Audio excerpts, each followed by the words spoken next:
Academy episode 26. There's multitudes of ways to accomplish the same goal.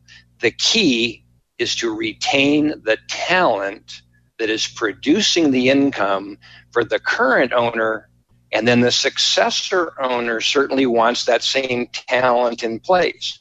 It is the people that make the business. So as owners, it's incumbent on us to make sure that we have done an excellent job developing their careers at whatever level they ultimately end.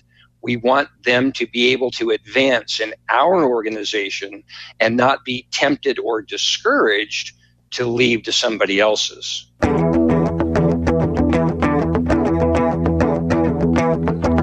Welcome, automotive aftermarketers, to a Remarkable Results Radio Town Hall Academy. Listen to learn just one thing from today's episode on your journey to remarkable results.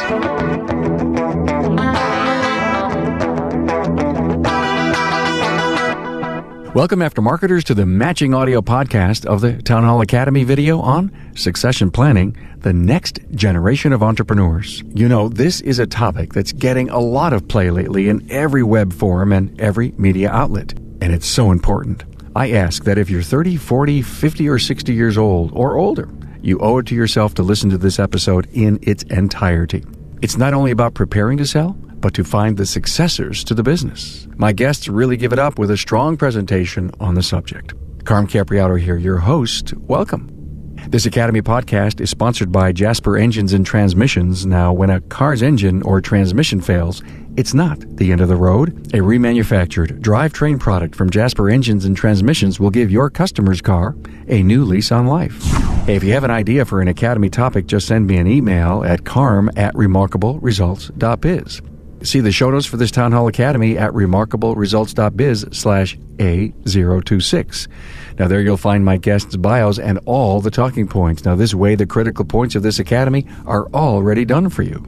This repurposed podcast of the video form makes it easier for everyone that does not have the time to sit in front of a video screen or to be on Facebook. And that's the power of podcasting, the digital audio broadcasts that's so portable and easy to find. Hey, I am glad to help spread wisdom and experience. You can catch the Academy broadcast live on Fridays at 12 noon or go to remarkableresults.biz/Academy Live for all the links. Hey, and don't forget to get social with the podcast. Go to remarkableresults.biz/social to connect with me on Facebook, LinkedIn, Twitter, Instagram, and YouTube. And don't forget, every Academy has its own HD video that you can watch, and you can find them at remarkableresults.biz/Academy.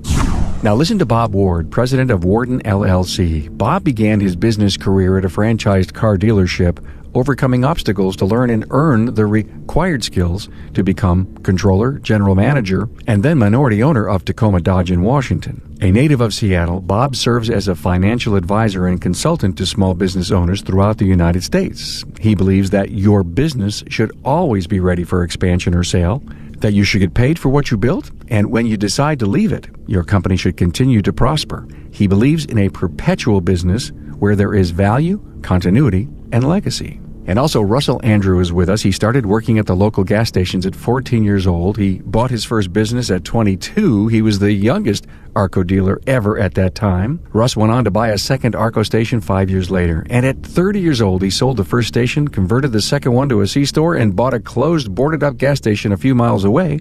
And he ran an auto repair garage business out of it. In 1986, he sold the ARCO AM/PM, tore down the old Texaco building, and built a small retail center on the property, which he still owns today. It gets better. He moved a few hundred miles north to Paso Robles, California. And in 1988, Russell rented a 4,000 square foot building. He put all his stored auto shop equipment in it, and he opened Paso Robles Auto Repair. He ran that for 28 years, and in January 2015, he turned the business over to his successor. He now works for the business doing all the bookkeeping and administration duties from his home office part-time, 20 to 30 hours a month. Russell shares his succession process with you. Now, enjoy the Town Hall Academy on succession planning, the next generation of entrepreneurs.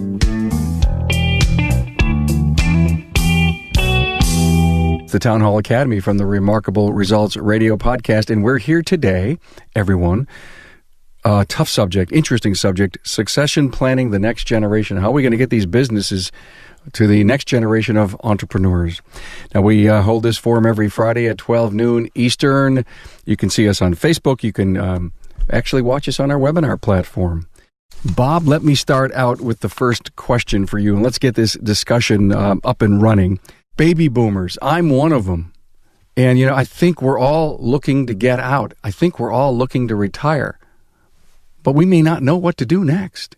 Virtually none of the business owners in the world today, regardless of their age, have thought ahead and thought that I'm getting into a business knowing that I will be getting out. Therefore, the entire journey ought to be focused on building something of value and creating a plan.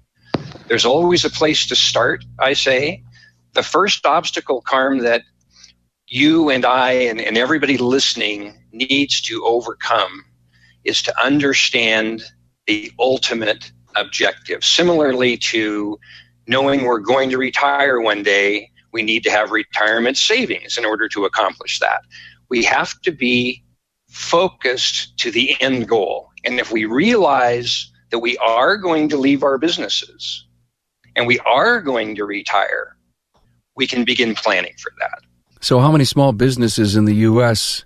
Are out there that all have this challenge?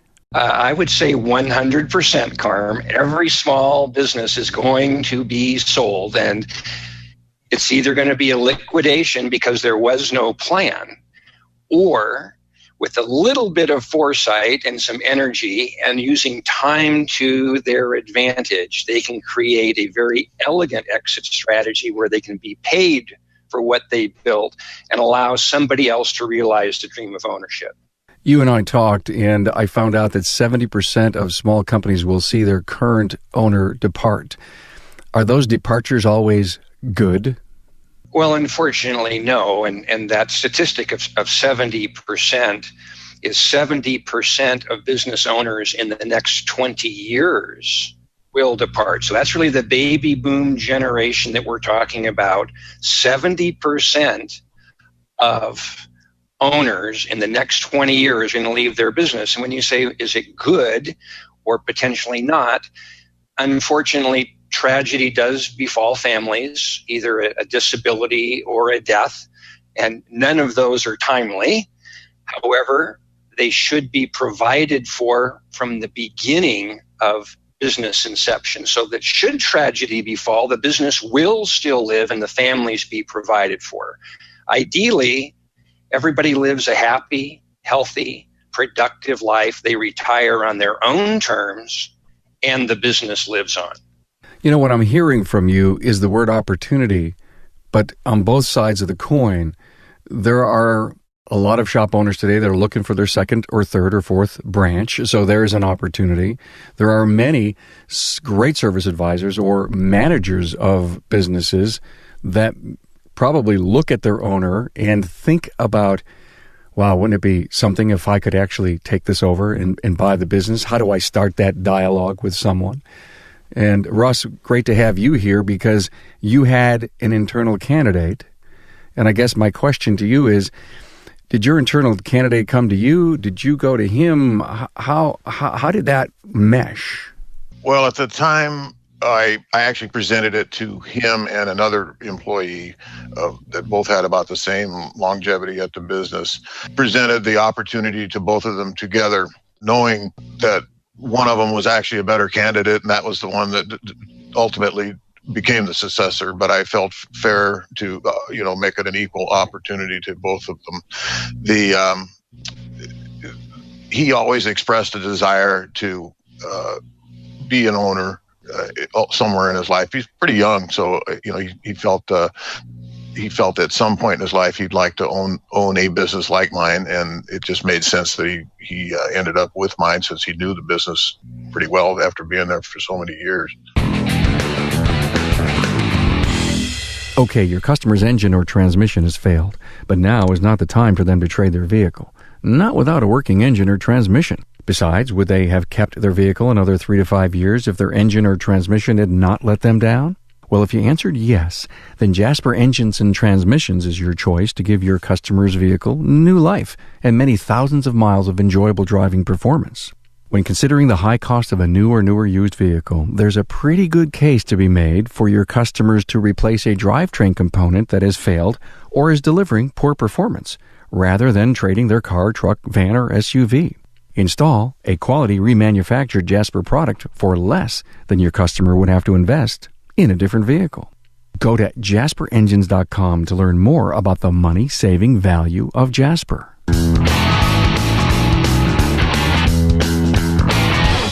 I want to encourage the buyer and the seller to really pay attention to this because it takes two to get married, right? Yes, it does. Takes two to get married, and sometimes it takes a pastor like Bob putting the deal together, right? Absolutely. Well, yeah, Bob served as a very good pastor. That's a good analogy. Was it a good analogy? That just came to me. See, I'm always so well known for finding the right word at the right moment. We had several prayer meetings, Carm. Now we're really getting into the real juice and the meat of what this stuff is about. It just sometimes isn't like cutting soft butter, is it, Bob? Well, let me add a little bit of color to the question you asked Russ about how that initial dialogue started. Very often, owners are reluctant or have not even thought to approach any of their employees. And on the flip side, a technician, service advisor, manager who has a desire may struggle how to approach an owner. Is it going to be a comfortable conversation? Is it going to be stressful? Will there be some unintended consequences as a result?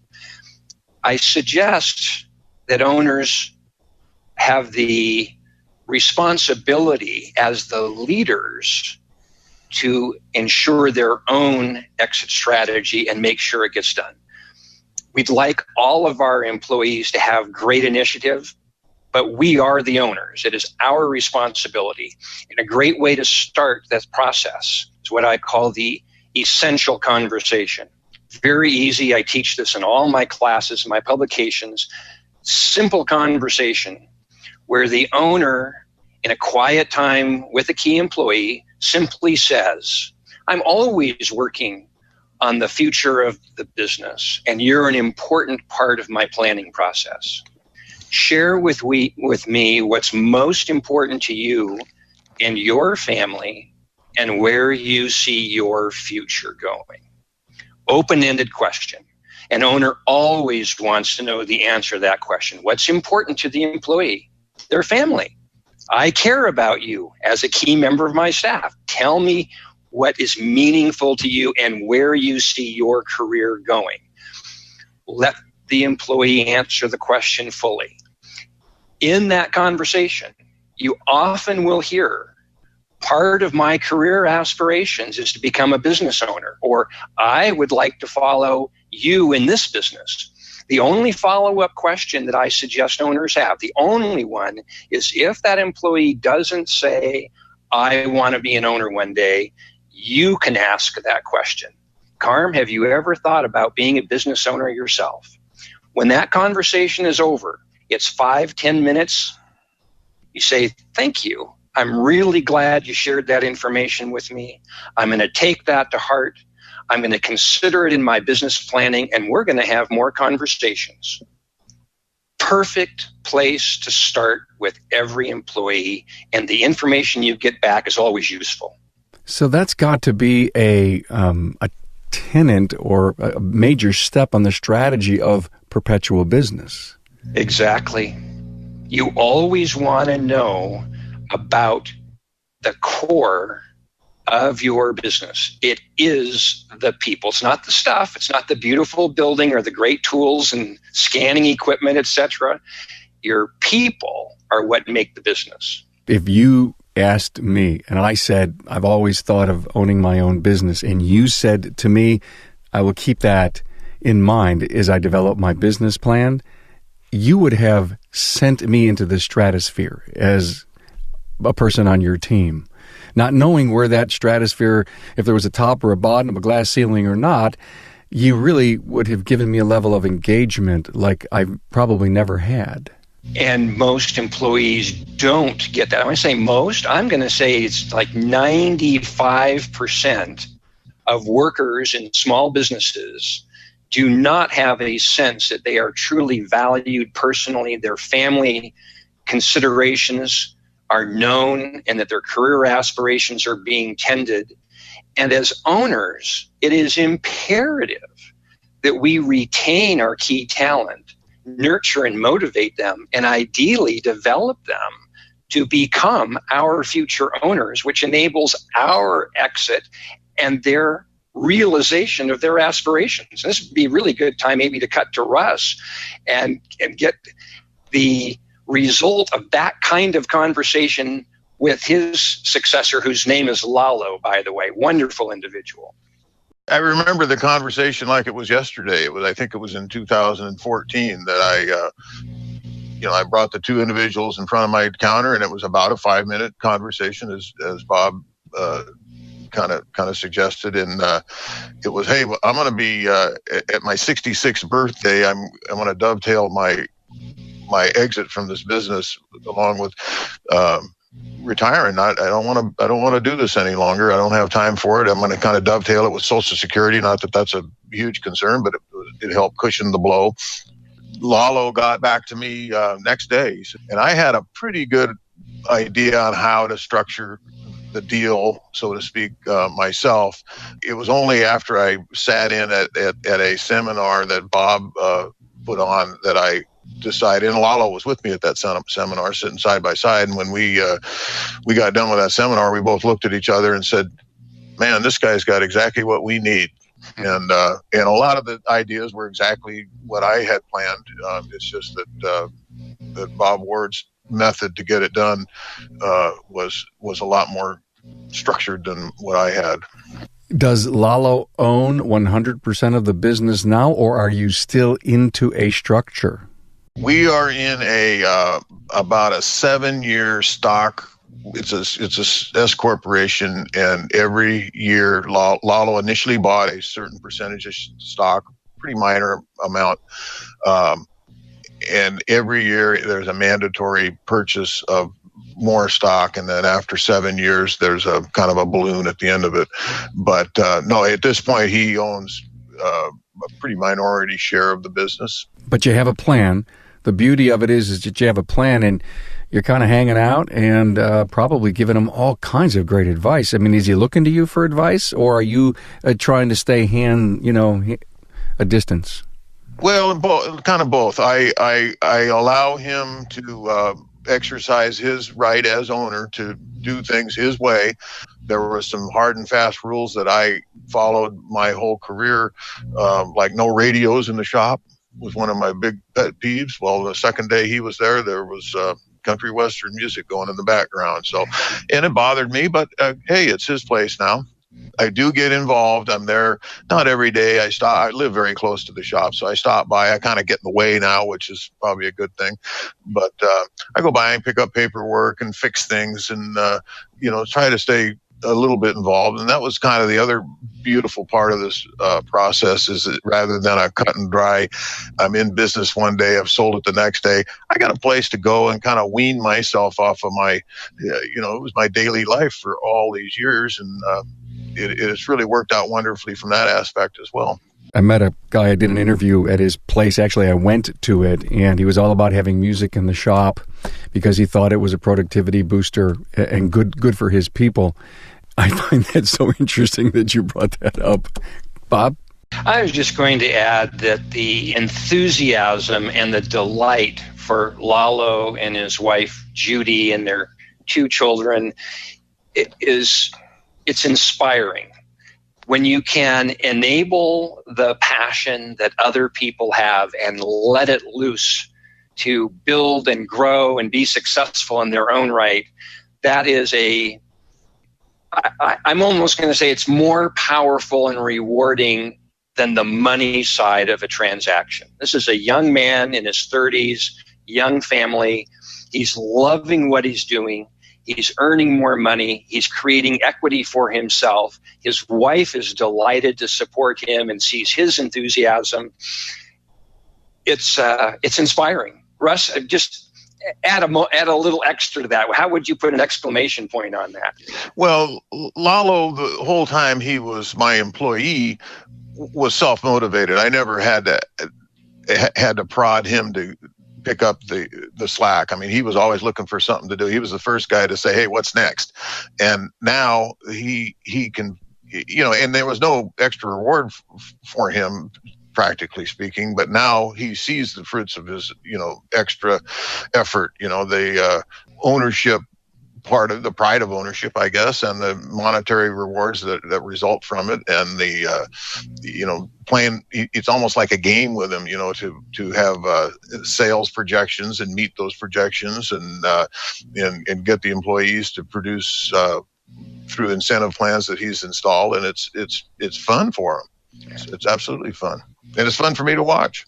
Bob, I want to qualify something you said a little earlier about presenting to one of your team members, your long-term strategy and asking them what their plans are. If you have more than one key people and you realize that one of them really doesn't have the constitution to be an owner, would you still present, or would you hold that question back? You may choose not to offer ownership, 100% ownership, or ownership in any form to that individual. However, if that person is key to your organization, you want to retain that talent. In ownership, I share a concept called ownership culture in my classes, that I would rather not have employees. I'd like everybody to be owners, at least in practice. So owners have all the knowledge of the vision of the business, where it's going to go, how we're going to get there. Owners have the information as to whether it's getting accomplished, and owners have a financial incentive. There's no reason that every person in a business shouldn't have that same information. They're all working together and going the same direction. Where only one or two or three may ultimately be the actual owners in shares, the others can be owners in practice through profit sharing or ownership rights. There's multitudes of ways to accomplish the same goal. The key is to retain the talent that is producing the income for the current owner, and then the successor owner certainly wants that same talent in place. It is the people that make the business. So as owners, it's incumbent on us to make sure that we have done an excellent job developing their careers at whatever level they ultimately end. We want them to be able to advance in our organization and not be tempted or discouraged to leave to somebody else's. Bob, you gave me a great stat. You said only 30% of small companies survived to second owner 20 years ago, and today it's only 15. That means 85% will not survive the departure of the current owner. Why? I wish I had some brilliant response to that, but the sad truth, it is simply a lack of planning. Another statistic, and I don't have the actual numbers, but just retirement ability in our country, of just society at large to be able to retire and live a comfortable lifestyle when they stop working, it's a very poor number because people just didn't save. So with succession, it's simply nothing got started and nothing followed through. It just wasn't done. And that's a very useless answer, but it is the truth. No, I think it slaps you upside the head. And, we can't talk about this enough. And maybe there will be 50 people that'll say, we need to be better planners. We need to really look down the road. We need to figure out where we're going and how we're getting there. 55 is the average age, I believe, of the shop owner today. Well, that 10-year plan, you said it perfectly, Russ. I had a plan. At 66, I want to do this. So you probably rewound the clock a little bit, and you needed to make some decisions. And I don't think we're thinking that 65, 66, 5 years, 10 years will ever come. I don't know about you, but I had one of the fastest weeks possible. 5 days from Monday through Friday go by like that. A year goes by like that. And your point is you better get off your butt and do something about it. Well, that's very true. It's as you age, and I have no clue what your age is, but I know what mine is, and it seems like the years click by pretty fast. And what you remember when you were a kid, and you just finished celebrating Christmas, and you couldn't wait till the next Christmas, and it seemed like 50 years from then. And now, as an adult, you dread the fact that Christmas comes around so quickly because you have to do all the planning for it. My plan and when I announced to my 2 employees my plan, it was 2 years before it was actually going to be executed. And I explained to them, I said, I don't know how this is going to work. I don't know whether one of you is going to buy this business, an outside person is going to buy this business. Nobody's going to buy this business, and I'm just going to lock the door and liquidate the stuff. But at 66 years old, I'm not going to be here anymore. You just said a mouthful. So, Bob, is it business planning or is it business liquidation?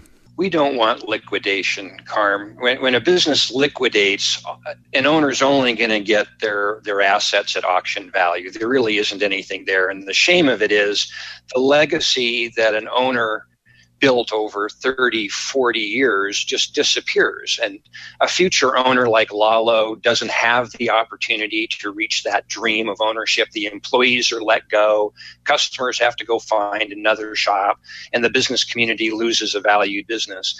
Nobody would aspire for their future to be, I liquidated my business and walked away.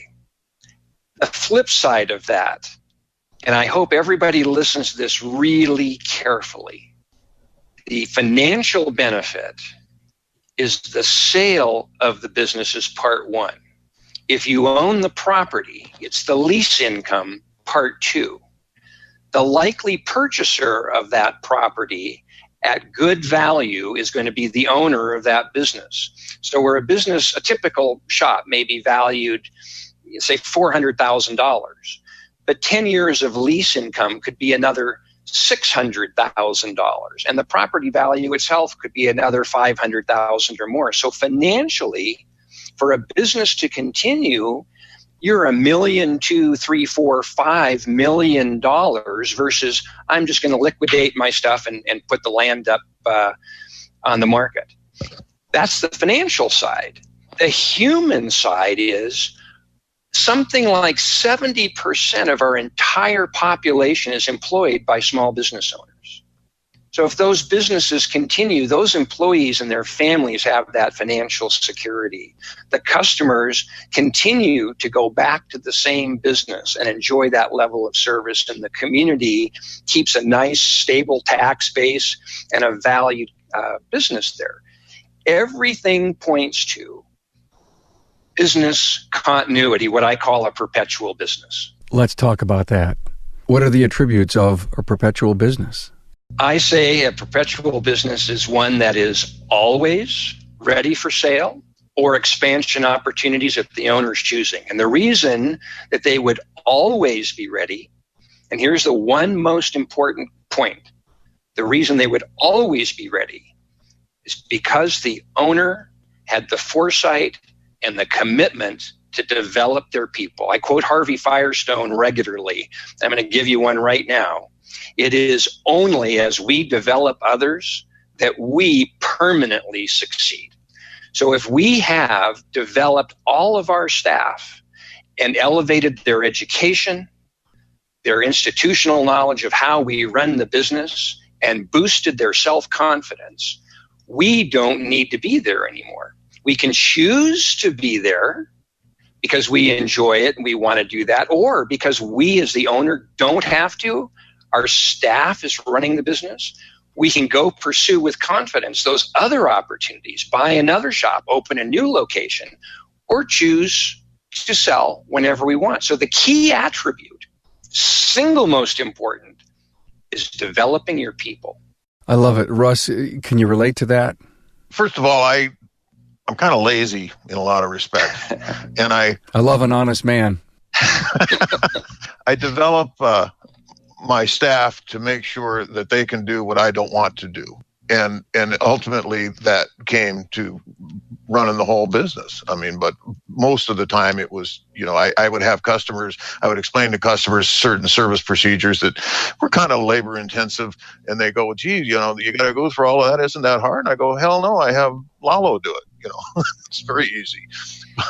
But seriously, I think that tuning somebody up or getting somebody prepared for the whole being the quarterback of the business is kind of was always kind of an ongoing process with me.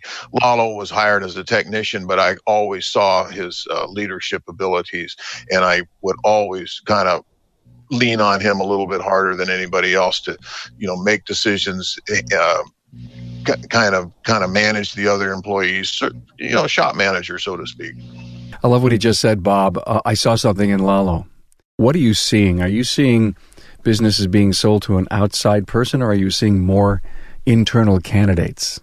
It's virtually all internal, Carm. When you think about the opportunity to sell a small business to an outsider, first you've got to have somebody that has a desire to run an auto repair shop. So that greatly limits the entire population down to a very small pool of people who, I want to own a repair shop. Okay, then the second piece comes into that. Do they have any money? So you think about the percentage of the entire population that could write a $250,000 check or borrow the equivalent, or write a $50,000 check or a $20,000 check. You've got a very small percentage in that pool. So you take the pool, I want to own a shop, that's very small. Of that group, how many of them have any money whatsoever? So the odds of selling to an outsider, you'd really need a micrometer to do that. So the opportunity lies with somebody within the organization who you already trust. They already know how your business is run. You've been developing them for years and years, not only technically, but administratively, operationally, financially. You're working on their development throughout their career, one, to retain the key talent in the first place, but even better, to develop your successor owner. And along those same lines about the attributes of a perpetual business, with people being the highest requirement, the others are, you've got clean financial statements that are usable, that an outsider can look at, and they're accurate and they understand where the money's coming from on paper. You've got standard operating procedures in place. So if I'm looking at your business, Carm, and I say, how do you make the money you make? And you pull out this sleek, elegant, concise guide. This is how we greet our customers. This is how we process workflow, so that an outsider or that insider has the guide to replicate what you've done. Those are the other key attributes. But again, it's 90% is the people. I'm not going to buy a bunch of lifts and inventory. I can get that anywhere on eBay. Where can I find journeyman technicians, excellent service advisors? That's the challenge. And once we have them, it's incumbent upon us to make sure we have the development process and succession process to keep them. That's where the value is. Love what you just said. That's just like the big soundbite right there. That was great. Now, Bob, let me go back to the great statement you made about having that meeting with an internal candidate and asking them what their plans are. If that's step one, and you get a glimmer, an excitement, and something to work with, what's step two? Do you pick up the phone and call Bob Ward?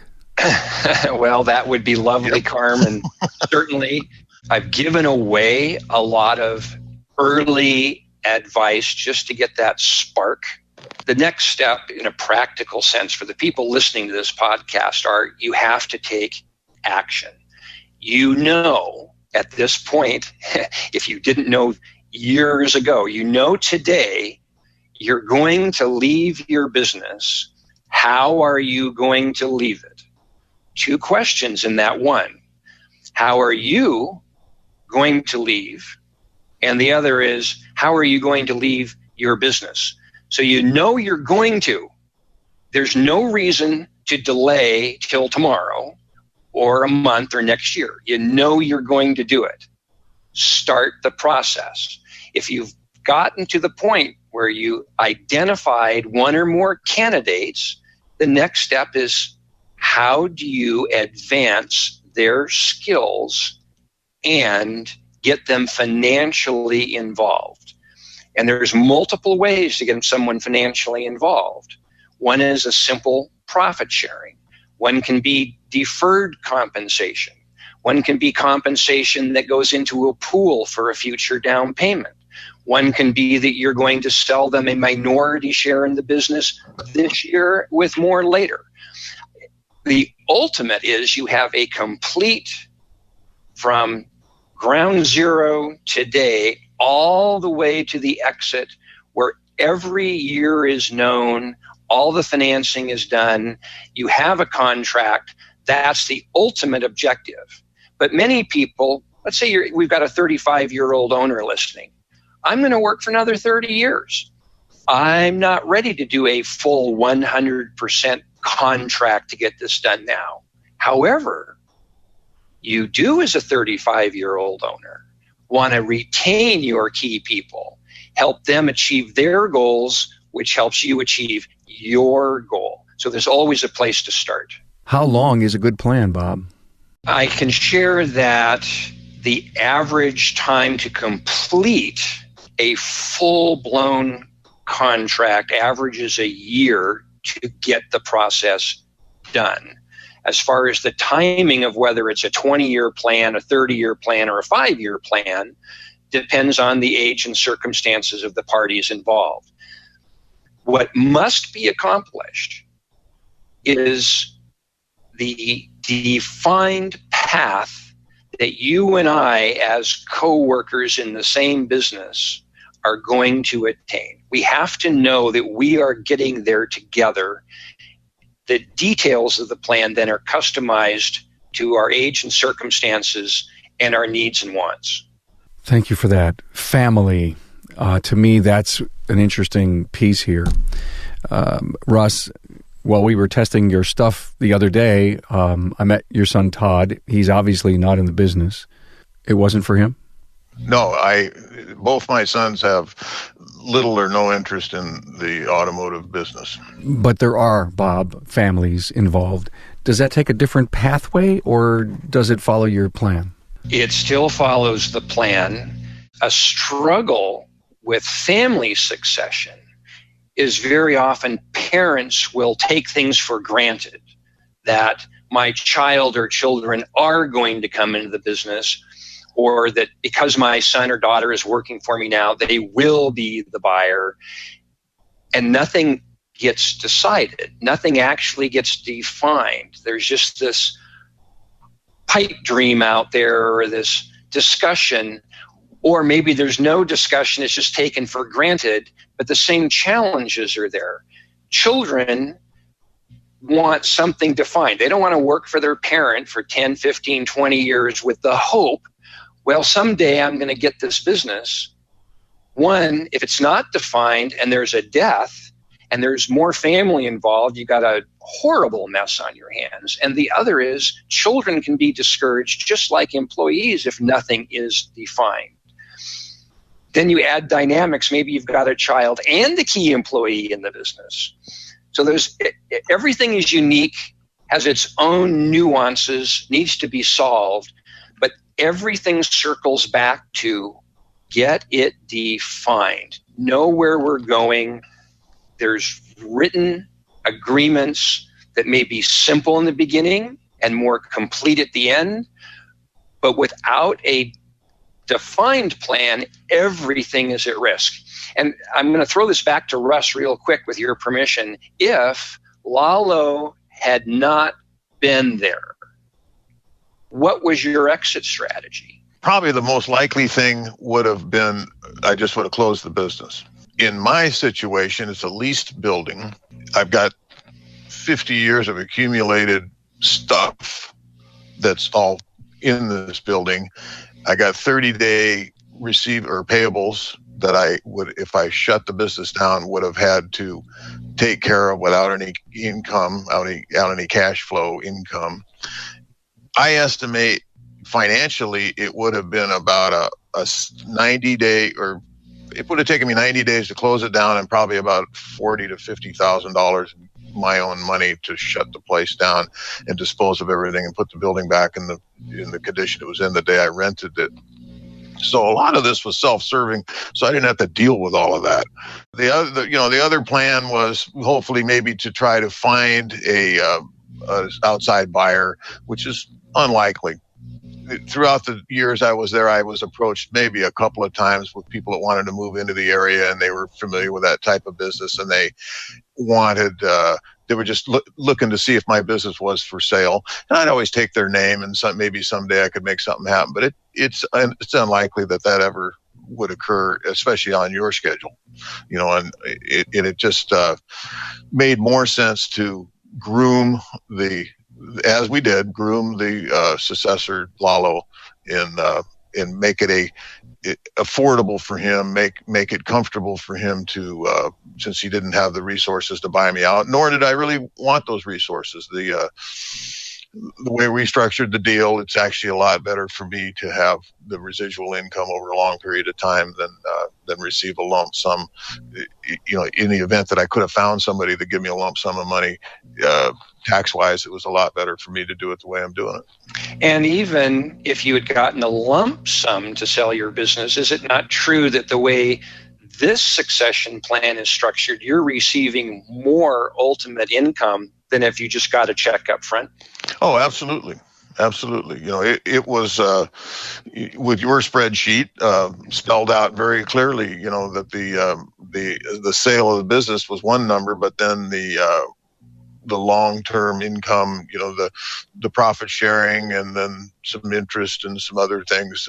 And the tax advantage has got to be the most attractive thing for me. I mean, it's sale of stock. It's all capital gain. There isn't any recapture of any assets. It's a beautiful thing. It was a stock sale? Yes. Yeah. It's an ongoing stock sale. And the advantage to Lalo is he didn't have the resources to buy me out. And it's an installment sale, basically. This is what's going on. And the more and more I continue to hear people talk, Bob, and I'm so glad you're on here, and you too, Russ, is the options exist.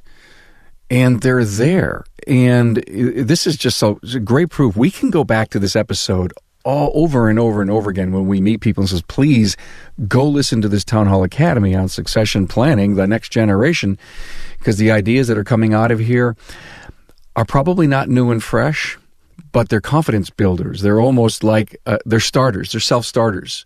Match it charcoal. Boom, we have something now. I couldn't help but think, Bob, when we were talking about families, because there's a lot of sons and daughters in families today. And I know one succession strategy from business owners that are family, they say, son, daughter, someday this is all going to be yours. And they never do anything about it. And that was your point. And that's the point is they just cannot dangle that, because families, kids, they leave, don't they, Bob? They get discouraged just like anybody else that's trying to make their way in the world, provide for their family, build value, provide for retirement one day. All the same concerns are there.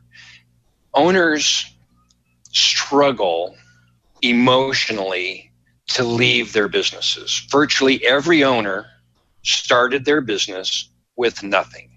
Very little money, no operational experience for running a business, HR skills, legal skills, financial statement skills. They started with nothing. They overcame the challenges. They overcame the struggles. They made something of value. They've been in it their whole life. And to even consider leaving and letting go can be very, very emotional. I want to suggest to your listeners, they take that emotion, personal emotion of regret or hesitancy, and flip it around to one of how much joy and pride am I going to feel by knowing my legacy is going to continue beyond me? And whether it's my son or daughter or key employee or combination, that my struggles were something else that I overcame in my business life to enable the next generation to avoid many of the struggles I had to go through, and they can continue to carry on what I created. You almost like take the pride out of it and flip it and find the energy the other way. Hey, I have so enjoyed this. I mean, I think we could talk for another 2 hours, really, but we'd have to get some coffee and some crumpets going here and just sit back in the big leather chair with the fire at Starbucks and really dive into this. But maybe we need to do this again, and come back and do succession planning round 2. And we'll get another guy like Russ on board who has a great story to tell. But I would really love to go around the room here and give both of you a final word and some advice that you may want to give to your colleagues. Russ, anything? I think I mentioned this before. I had a pretty good idea on how to, once Lalo and I decided, hey, it's going to be your business someday. How do we get this done? I had a pretty good idea of how to get it done, but I know myself and I wouldn't have got it done. I'm a pretty good procrastinator. And when I decided to enlist Bob's services, that was probably the smartest thing I could have done for that reason alone, that he got it done. He makes sure that there's progress every day on our deal. But one of the better points and the most valuable thing he provided us was he's got a beautiful mathematical matrix that puts a precise number value on the business. It's an appraisal. So, for lack of better words, and that is so comforting to know that that I didn't come up with that number, and he's not going to question that 5 or 6 years from now or 6 months from now. This was the number that was arrived at through a mathematical process, and he's comfortable with it. I'm comfortable with it. I'll never ever have the feeling that, hey, I screwed the guy or I didn't get enough. It's the perfect number down to the penny. Russ, I hear I've had some guys on before, and they say, well, you need a business evaluation person, you need a lawyer, you need an accountant, you need a lot of people on the team to make something like this happen. Did you have a lot, or was it just Bob that carried you through here? Bob did 99% of the process. He is not an attorney. He absolutely insisted that the attorney draw up the contract. I went to my family attorney, my estate attorney, handed him the letter of intent that Bob produced, and he looked at me and he says, "What do you want me to do here? It's all done."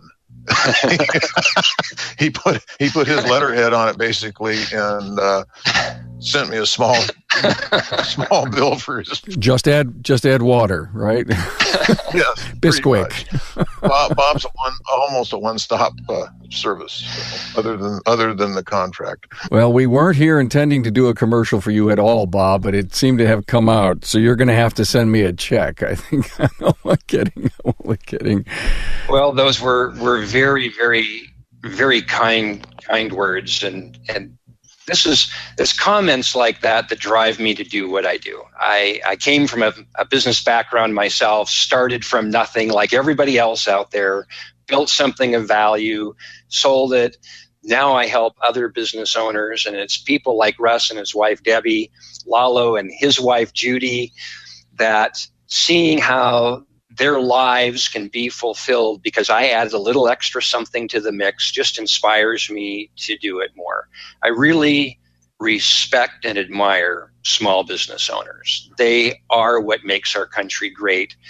I've not met a single one that didn't earn and deserve a successful retirement and getting paid for their life's work. As we mentioned earlier in the show, 85% of small businesses will not continue beyond the current owner.